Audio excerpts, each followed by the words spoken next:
Fiadana no mbola mpitiavana sy ampifaliana indray no hitsidiana ny tokantranonao amin'izao ora sy fotoana andrenesanao ny sakafom-panahy zao. Ampitiavana sy ampanetretena no anekeko mitondra ny sakafom-panahy ka mialohan'izany dia ndao tsika hiara-hivavaka ametraka izao fotoana izao eo am-pelatanan'Andriamanitra. Iny tompo, misaotra anao izay satria mbola narovanao ny tantananao ny dianay ka mbola tonga amin'izao fotoana lehibe manan-danja zao. Tsy herinay na tanjakaina fahaizanay fa soavana sy famindram-po afa aminao irery ihany ka dia voninahitra ho anao.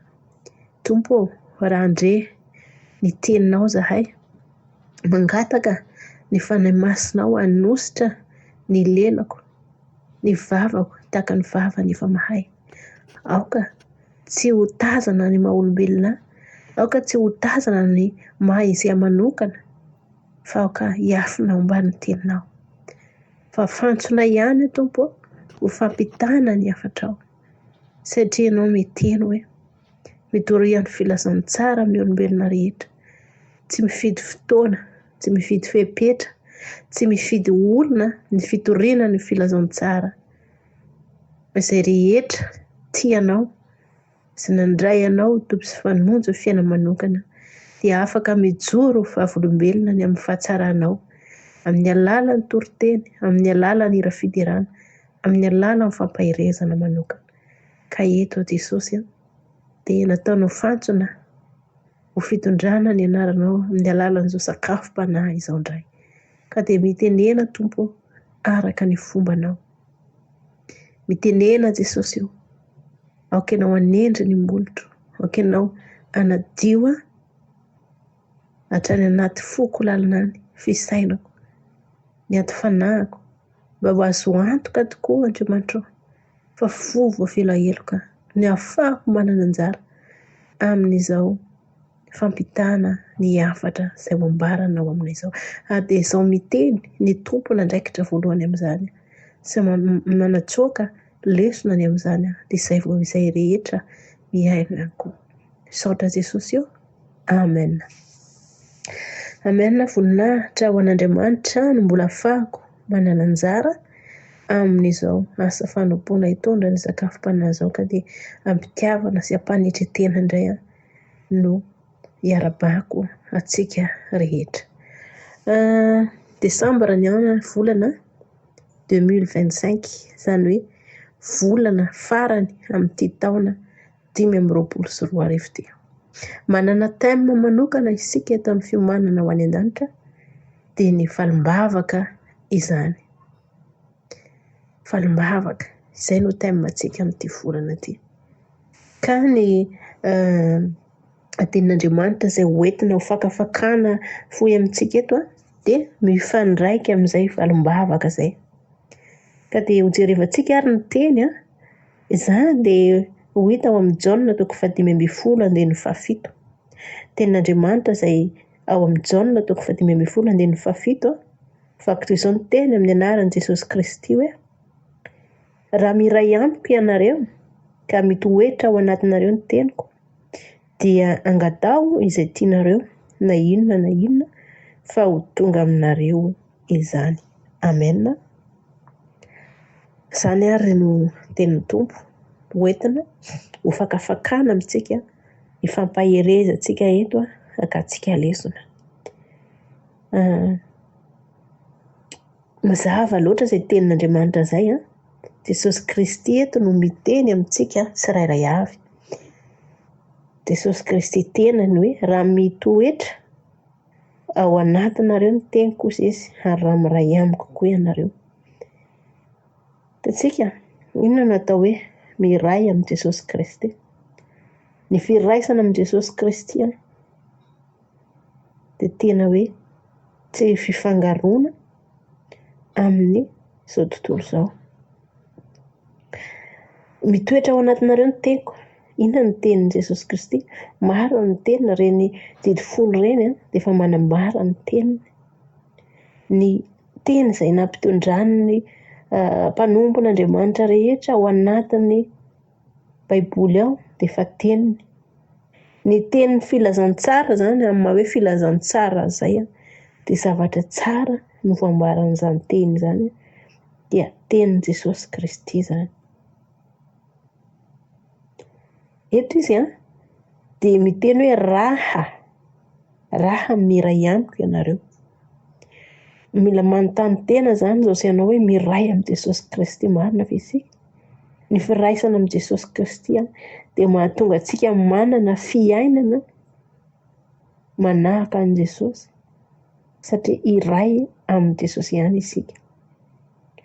Ny maha izy an'i Jesosy dia rain'ny fitiavana izy, be fitiavana, be fandeferana, fanetretena, eny nanolotra ny ainy aza mba hamonjy izay very. Tsika sy ianao zany dia mila manahaka an'i Jesosy mba hahatonga antsika iray aminy. Satria izy araka ny voalazany dia tsy miombona amin'ny olona be fahotana Jesosy. Izany hoe ny olona be fahotana tsy hoe tsy tian'i Jesosy fa ireny indrindra aza. Isika izay manana fahotana aza ny tena nakaikezan'i Jesosy tamin'izay aty ambony tany ary ho antsika izay mpanota mihitsy no nahatonga an'i Jesosy taty ambony tany taty. Nahatonga azy hamonjy, maty hamonjy antsika Kristy. Kanefa kosa hoy Jesosy hoe efa vita ny famonjena. Fa raha efa vitan'i Jesosy ny famonjena ka miray aminy isika ao anatin'izay dia mitoetra anatintsika ireo teny rehetra izay namen'i Jesosy ho tandremana dia hoy izy hoe na inona angatahanareo dia ho tonga aminareo zany. Tsika zany rehefa miandry valim-bavaka dia andao vakio ny baiboly, andao jereo izay teny nolazain'i Jesosy ho tandremantsika. Andao jereo izay afatra nomen'i Jesosy antsika izay tokony ho tandremantsika ary ho ampitoerintsika betsaka ao anatintsika mba hahatonga antsika handray valim-bavaka. Tsy voatery hoe misy fomba hafa ho ataontsika izay vao tena handray valim-bavaka antsika. Fa mazava be io tenin'i Jesosy io. Mazava be io mba handraisantsika valim-bavaka dia mila manana firaisana aminy isika dia mila mitoetra ao anatintsika ny teny. Satria ny teny dia manangana antsika, mahatonga ny finoantsika ahery sy hatanjaka. Efa misy tenin'Andriamanitra mitoetra ohatra ao anatintsika hoe minoa an'i Jesosy Tompo teo vonjena ianao sy ny ankonanao. Izany izao hoe tenin'Andriamanitra mitoetra tanatiko. Dia rehefa tiako ho tahina zany ny ankohonako sy ny tenako dia mino ny asa-pamonjena vitan'i Jesosy. Mino an'i Jesosy fa vitany izany. Mino dia efa hiainako sady mino dia miteny fa efa voatasa ady ny ankohonako dia hoy ny tenin'Andriamanitra hoe mangataka dia ho tonga aminao zany. Izany teny izany dia ho tenenina ampinoana. Ary raha misy ny asa tokony atao mifanaraka amin'izany dia ataoko ny asa tokony ataoko. Izany hoe arahana finoana zany ny teny izay mitoetra ao anaty. Arahana asa. Finoana, teny, asa. Ary ilay firaisana amin'i Jesosy dia mitaky an'ilay asa. Ny firaisana amin'i Jesosy zany dia mitaky asa. Tsy hoe ny asa ara-materialy, tsy hoe ny asa nofo ihany no atao hoe asa.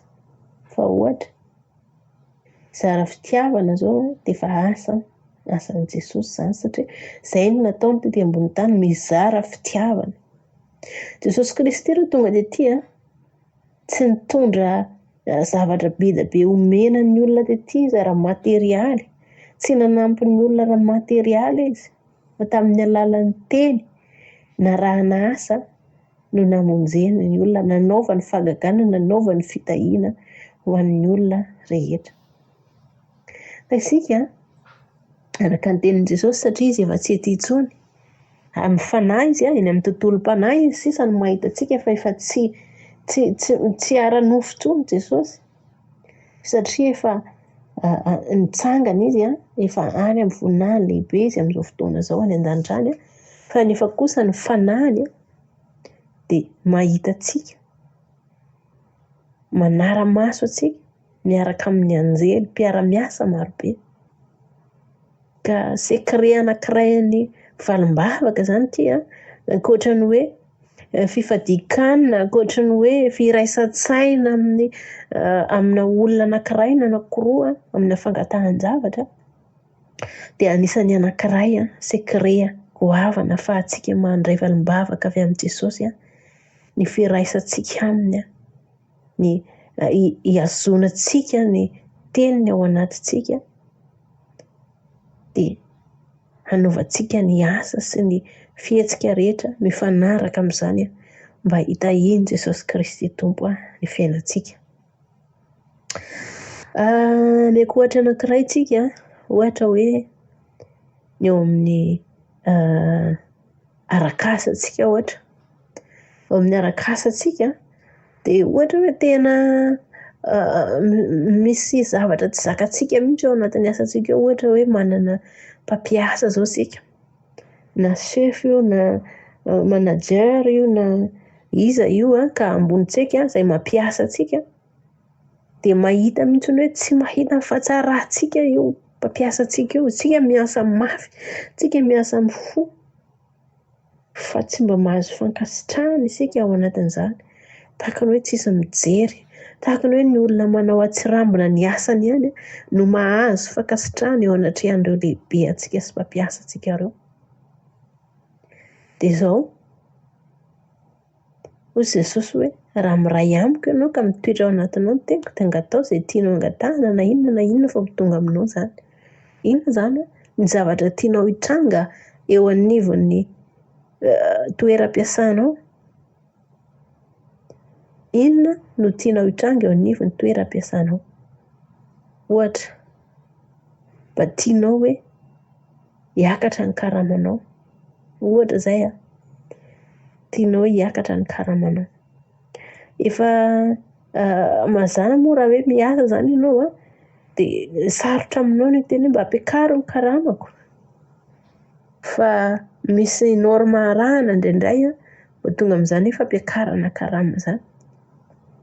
Dia indraindray no ny maso ny sisa dia misy tsy mahasahy miteny, misy moa mahasahy ihany, misy ny sasany tsy mahasahy miteny mihitsy. Raha ohatrana manokana izao dia zavatra tena tsy mba sahako mihitsy miresaka an'ity mba hampiakaro ny karamako. Tsy vitako ilay izy. Ka izao mangata-javatra antsika mba hiakatra ny karamantsika dia inona zavatra ataontsika mba hampisy valiny eo amin'ny fiainantsika izany zavatra izany? Dia miditra amin'ny tenin'Andriamanitra isika, hoe mila miray amin'i Jesosy. Mandeha miray amin'i Jesosy isika. Manahaka an'i Jesosy izany. Manahaka an'i Jesosy, tanjereo ny tantaran'i Jesosy. Ahoana izy rehefa tsiratsiraina, na nahoana izy rehefa noendrikendrehana, na nahoana izy rehefa natao tsinitsinina.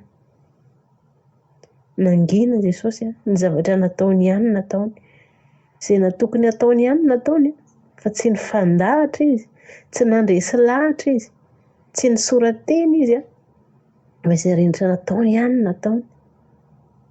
Dia mijeritsika hoe inona ny tenin'i Kristy dia ampitoeriko ato anatiko dia ho ampiasaiko dia hiainako. Hoy Jesosy hoe ho ianareo mpanompo manekena ny tomponareo. Eny ary, ekeko ny tompoko, ekeko ny sefoko, ny manajerako, ny mpampiasa amin'izay rehetra tokony hanekeko azy ao amin'i Kristy. Satria izay no tenin'i Jesosy. Izay misy toko sy andininy moa ialako tsiny fa tsy tadidiko. Tenin'Andriamanitra koa manambara hoe raha lahy mpanimba izay tsy manaja ny asany. Karaha isika izany mitady fiakarana karama, mila manaja ny asantsika, manao ny asa tahaka ny manao ny asan'Andriamanitra fa tsy hoe ho an'ny olona, ary manao ny asa ihany koa mba tsy hoe filana sitraka aman'olona. Manao ny asa fa tsy hoe azahoako karama ity dia ataoko, tsy hoe hamelomako vady aman-janako ity dia ataoko, fa atao amin'ny fo dia atao amin'ny fitiavana. Izay rehetra ataonareo Jesosy atao amin'ny fitiavana, izany dia tenin'Andriamanitra tokony hitoetra ao anatintsika. Rehefa resy lahatra ny amin'ny ten'Andriamanitra mitoetra ao anatintsika isika dia tsy mahita fangiry firiana, tsy mahita faharariana ao anatin'izay asa izay na inon'inona miseho. Inon'inona miseho. Fa izao fiaretana rehetra dia misy valiny avokoa. Ten'Andriamanitra ihany koa izany. Rehefa nandeha ny fotoana, nandeha ny ora, minohy ianao fa zavatra goavana izay tsy araky ny eritreretinao aza no omanin'ny tompo anao. Mety io karamanao io tsy sondrotra mihitsy io mandra-piarinao tao, fa mety hoe efa misy asa hafa mihitsy ambony karama lavitra anao io no omanin'i Jesosy ho anao. Amen. Minohy fotsiny ihany ianao. Ataovy izay tokony atao. Fa aza manimba saina amina toe-javatra anankiray misy androany satria ny fiainanao androany dia tsy mamaritra ny mandrakizay anao. Fa minohy ny tsara lavitra namboarin'i Jesosy ho ahy.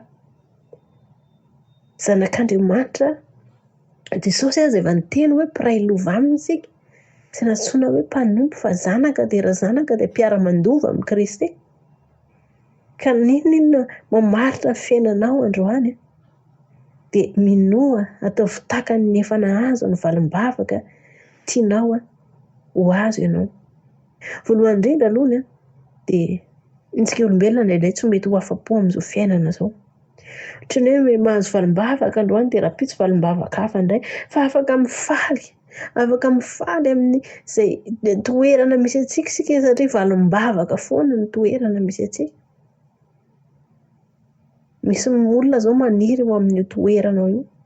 Mety miferin'aina ianao hoe ny toromasoko tena tsy ampy, ny karamako ohatran'ny tsisy miangana mihitsy. Fa mahaiza koa misaotra n'Andriamanitra foana.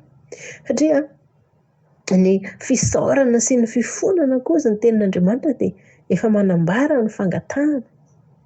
Ka tsy voatery izany tsika hoe hitanisy zavatra lava reny hoe mangataka aminao ata io ny izao, mangataka ataontsika daholo ny tsy hoe ratsy akory ny karazana sujet de prière. Tsy hoe tsy ilaina akory. Fa misy fotoana ny tenin'Andriamanitra dia mananatra antsika ihany koa hoe sy miteny antsika hoe ny fisaorana, fifonana dia efa endrika fangatahana amin'Andriamanitra ihany koa izany. Ka izao mahirezatra any isika ary minohy takany efa nandray amin'izay zavatra goavana endrasanao valim-bavaka eo amin'ny fiainanao. Mety zavatra hafa mihitsy no angatahanao endrasanao valim-bavaka. Fa ny tompo dia efa miteny ihany koa fa izy ve dia tsy hanome rariny ny olom-boafidiny. Manome rariny izy. Ka raha tsapantsika hoe tokony hisitraka ny fitahian'Andriamanitra isika dia aza kivy amin'ny valim-bavaka. Fa tsy maintsy ho tonga, mety tsy ho androany, mety tsy ho rapitso.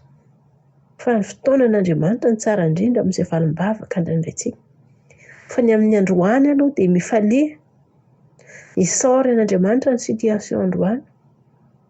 Fa nahasoa antsika io, tsara amintsika io, valim-bavaka io. Fa ny tsara kokoa no efa omaniny ho antsika. Manomana ny tsara indrindra ho antsika foana Andriamanitra. Raha mandeha amin'ny fahamarinana isika, raha mitoetra ao anatintsika ny teniny, satria ny tenin'Andriamanitra izay mitoetra ao anatintsika dia mahatonga antsika manohatra fakapanahy, mahatohatra fakapanahy satria ohatra misy tenin'Andriamanitra mitoetra ato anatiko hoe ny mpakavadin'olona dia tsy hiditra amin'ny fanjakan'ny lanitra. Ka amin'ny fotoana tojo vadin'olona te hoe anadalana hoe ampiadaniko ianao satria za be karama dia vady aman-janako tsy mijaly fa aza manahy ianao ny amin'ny vady aman-janako fa manana fidiram-bola anankiroa ampiadanako anao, anaovako trano ianao. Ohatra izany, sanatria amiko anie izany dia sanatria aminao fa ohatra ataontsika ohatra. Dia fakapanahy izany mety hoe tsy hanasa amin'io fotoana io. Fa raha mitoetra betaka ato anatiko ny tenin'i Jesosy dia mampatsiahy ihany tenin'Andriamanitra ary mipololotra ao anatiko hoe tsy hiditra ny fanjakan'ny lanitra ny mpakavadin'olona. Dia eo mandresy lahatra ny fanamasina hoe vadin'olona eo tsy hampiditra anao amin'ny fanjakan'ny lanitra. Raha hoy ny teny Jesosy hoe raha masonao ilany no tsy hidiranao any dia hisory. Dia izao raha vadin'olona no tsy hampiditra amin'ny fanjakan'ny lanitra dia ialako lavitra iny. Satsika izay no mahatsara ny hoe mianatra baiboly tsika, mamaky ny tenin'Andriamanitra satria raha tsy misy fianarana baiboly dia tsy misy hirika mihitsy mamporisika antsika hamaky baiboly. Ka ny fianarana baiboly dia anisan'ny fomba anankiray mitaona antsika hamaky baiboly, hafantatra ny tenin'Andriamanitra. Na dia ianao samy irery aza no eo dia sokafo ny baiboly, meteza hamaky baiboly satria ny baiboly dia tenin'Andriamanitra ary amin'ny fotoana ianao mamaky baiboly dia miresaka amin'Andriamanitra ianao izay satria tenin'Andriamanitra io nampilazana amin'ny mpaminany. Na dia lazain'ny olona aza hoe natonta olombelona nanoratra azy fa avy amin'ny tsindrimandrin'Andriamanitra no nanoratana amin'ny baiboly. Raha tsy efa navelan'ny tompo hitranga izany rehetra izany dia tsy mitranga. Ka ho antsika sy ianao dia mino sy mahatoky izay voalazan'ny baiboly tsika amin'ny maha-kristianina tsika. Tsy hifaninana sy hiady hevitra amin'ny mpandinika ny volana sy ny kintana sy ny masoandro sy ny rehetrarehetra tsika na adala maha-malagasy na ny teknôlôjia maro isan-karazany fa tsotra ny antsika mino ny voalazan'ny baiboly isika ary mino fa marina ny baiboly, ny tenin'Andriamanitra baiboly ka dia inoantsika izany. Tany mafy ny finoanao mba tsy hisy aka ny satro-boninahitra ao. Ka dia mampahery antsika rehetra izay miandrandray valim-bavaka. Izaho mahatoky sy mino fa isan'andro isan'andro tsika sy ianao dia efa mandray valim-bavaka foana. Fa mety hoe misy aton-javatra goavana anankiray hoe tsy mbola mety niseho mihitsy ny andrasa antsika lalina. Inoy sahady fa efa nandray ianao. Miaina ianao tahaka ny hoe efa nananao. Tahaka ny hoe efa azonao ilay izy fa mbola raikitra tia lavitra tia ianao dia miandry ny fahatongavanao any amin'ny toerana vao misitraka an'io zavatra io ianao. Ataovy tahaka ny efa misy. Iaino ny nofinofinao. Aza vela hijanona ho nofinofoana fa ataovy hoe mino Jesosy efa azoko io fa ilay fotoana ampisehoana ho any no miandry. Matoky an'izay fotoana izay. Aza terena Jesosy hoe amin'izay fotoana mety amintsika nazahoantsika ny valim-bavaka andrandraintsika io. Fa mino fotsiny hoe fa manomana ny tsara lavitra ho azy Jesosy. Ninona endrika fangataham-bavaka ataontsika. Ataovy azo antoka aloha ny firaizantsika amin'ny Jesosy. Ny fananantsika amin'ny Jesosy ao anatintsika ao. Fananantsika ny teniny ao anatintsika ao. Fa mazava be ny voalazany eto hoe raha miray amiko ianareo ka mitoetra ao anatinareo ny teniko dia angatao izay tianareo na inona fa ho tonga aminareo izany. Izy tsy mba hoe olombelona ka mandainga. Ny olombelona no miovaova, manome toko fitaka, metsara velatsia. Fa ny Andriamanitra antsika dia tsy tahaka ny an'izao tontolo izao. Lehibe ny Andriamanitra antsika noho ny amin'izao tontolo izao. Ka manandrama izaho fa tsara Jehovah. Raha mbola tsy nahita anao dia izaho. Dia ny tompo sarotiny amin'ny voninahitra izy. Satria tia foana isika amin'ny voninahitra azy. Ka ny amin'ny fanandramantsika satria izy miteny hoe izaho andramaka izaho fa tsara Jehova. Dia tena hoe tia voninahitra ny Andriamanitra antsika. Ka rehefa miditra amin'izay fanandramana sy fanatonana ny Jehovah izay tsika manao ny sitrapony dia andresy. Dia ilay voninahitra ny mivoaka dia miverina ny aminy ihany ny voninahitra dia izay mihitsy ilay anitra kasitrahan'Andriamanitra ny fanomeza ny voninahitra azy. aoka tsika tsy atoko tena za mba matoko tena hoe satria za mahay langue, satria za manana expérience be, satria za efa ela ny atezana dia zany ny antony ty zavatra ty, zay mampandresy ahy, zay no nampahomby ahy. Fa mino hoe zaho kely fa nin'Andriamanitra ngeza be, izy no mampandresy ahy, izy ny antony zao zavatra rehetra zao fiainako androany zao. Tsy takatry ny saiko zay rehetra nataony, fa ny fantatro dia hoe izy no antony zavatra rehetra. Ka zao isika zany dia aza variana foana ihany hoe mivavaka fangatahana lava reny foana no ataontsika, fa mba meteza ihany koa isika hiaina amin'ny fisaorana foana, amin'ny fifonana, amin'ny fibebahana, satria izany koa dia efa manambara ny fangatahantsika. Ka miaraka amin'izay dia mila manavao ny firaisana amin'ny Jesosy Kristy Tompo isika, mila manafana izany, esory izay endrika nafatopatotra mahatonga antsika tsy hiray amin'ny Jesosy. Satria raha vao tsy mendrika loatra ny ao anatintsika dia tsy mitoetra ao anatintsika Jesosy. Fa isika nampanondro tahaka n'inona aza rehefa manantona azy dia manantona antsika izy rehefa manapa-kevitra antsika hoe raisao Jesosy, afao mangitahita fahafahana, te hiala amin'ity fahazaran-dratsy mamatotra ty Jesosy fa afao dia tena manafaka tokoa izy. Manafaka antsika amin'ny fanangejana rehetra izay mbola mamatotra antsika Jesosy.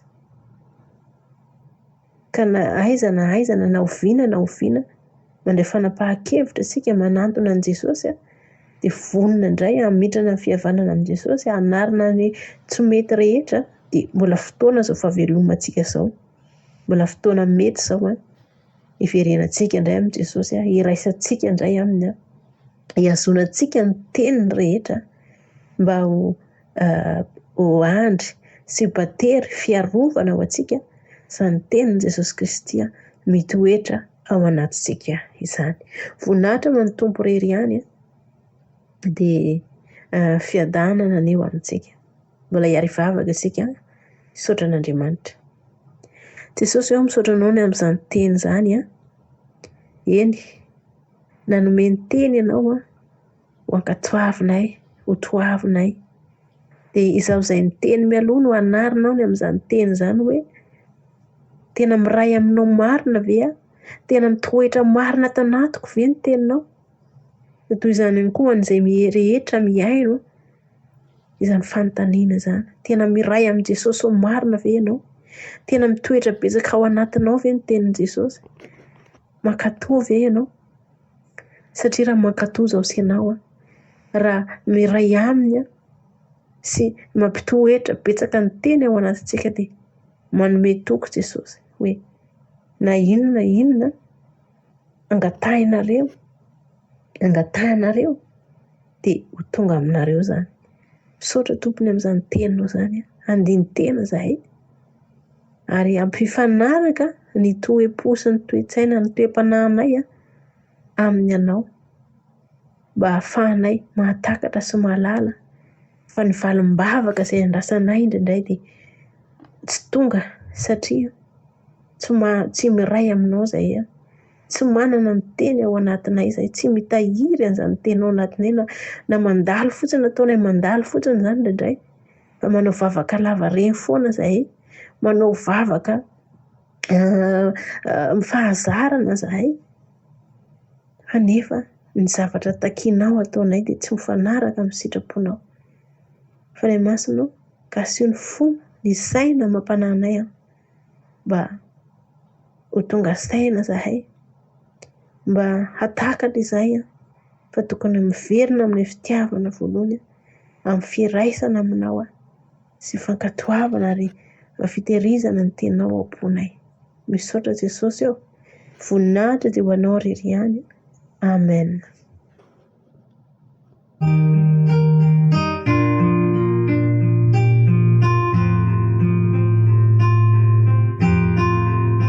Ambara mazava aminay zay fa mbola misy zavatra tsy takatray ny tsy amalina ireo vavakay hatramizao ka hatramin'izay fa mbola feno fahotana vezay ka mbola tsy voavelanao ny elokay na de miantso anao isan'andro azy izay de ny omaly tsy miova ny fiainanay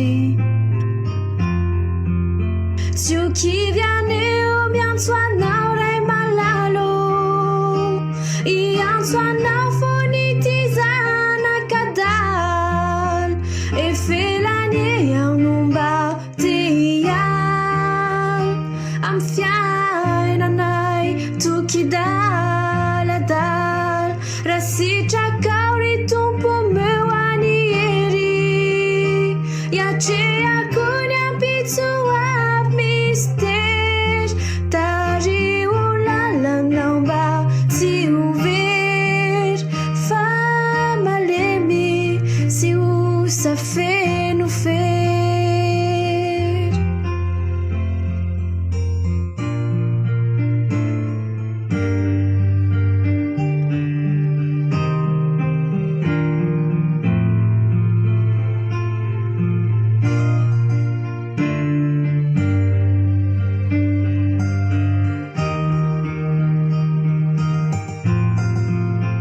mba izamory raino itarainako afaratsy anao izay nanao ny fiainako raha mitady amolaka ny zava-manjo ianao ihany no andriankinako ialako tsy nirery tombo aminao na de efa kivy tsy te haino ay azy anao indroary tompo ray sofadidinao efa trotraka miangavy mitalao